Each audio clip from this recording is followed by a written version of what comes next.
अस्सलाम वालेकुम दोस्तों। आज हम आपको पाकिस्तान के तारीखी और सकाफती शहर हैदराबाद सिंध की बारे में बताएंगे। ये शहर ना सिर्फ अपनी तारीख बल्कि अपनी रिवायात, दस्तकारियाँ और मुनफरिद सकाफत की वजह से पूरी दुनिया में मशहूर है। तो चलें हैदराबाद की इस खूबसूरत दुनिया में दाखिल होते हैं।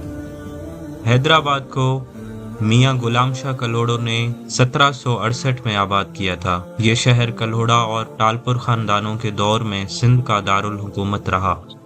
हैदराबाद की तारीख में पक्को किलो और मीरों के मकबरे जैसे अहम मकामात शामिल हैं। पक्को किलो अपने ज़माने में एक मजबूत किला था जिसके कुछ हिस्से आज भी मौजूद हैं। हैदराबाद को मुकद्दस शहर और मोतियों का शहर भी कहा जाता है। ये शहर अपनी रिवायती दस्तकारियों जैसे सिंधी अजरक, टोपी और कढ़ाई के लिए मशहूर है। यहाँ के लोग अपनी सकाफत को बहुत अजीज रखते हैं और ईद, अशकारी और सिंधी सकाफती त्यौहार बड़े जोश व खरोश से मनाते हैं। हैदराबाद में सूफी बुजुर्गों के मज़ारात जैसे शाह अब्दुल लतीफ़ भिटाई की दरगाहें भी हैं जो रूहानियत का मरकज़ है। आज के दौर में हैदराबाद सिंध का एक अहम तालीमी और सन्नती मरकज़ है। यहाँ Sindh university, Mehran university of engineering and technology जैसे मारूफ तालीमी इदारे मौजूद हैं। सन्नती इलाकों में हाला मट्टी के बर्तनों के लिए मशहूर है और कासमाबाद शामिल हैं।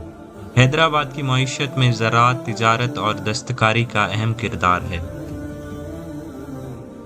हैदराबाद का खाना भी अपनी अलग पहचान रखता है। यहाँ का सिंधी बिरयानी, साई भाजी और कोकी बहुत मशहूर हैं। इसके अलावा दही बले, फालूदा और सिंधी लस्सी जैसे स्ट्रीट फूड भी ज़रूर आजमाएं। तो दोस्तों, ये था हैदराबाद सिंध का एक मुख्तसर तारुफ। ये शहर अपनी तारीख, सकाफत और खूबसूरती के साथ हर किसी को अपनी तरफ मुतवज्जा करता है।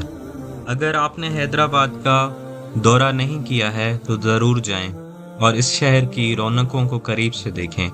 वीडियो पसंद आई हो तो लाइक करें, शेयर करें और हमारे चैनल को सब्सक्राइब करना ना भूलें। शुक्रिया।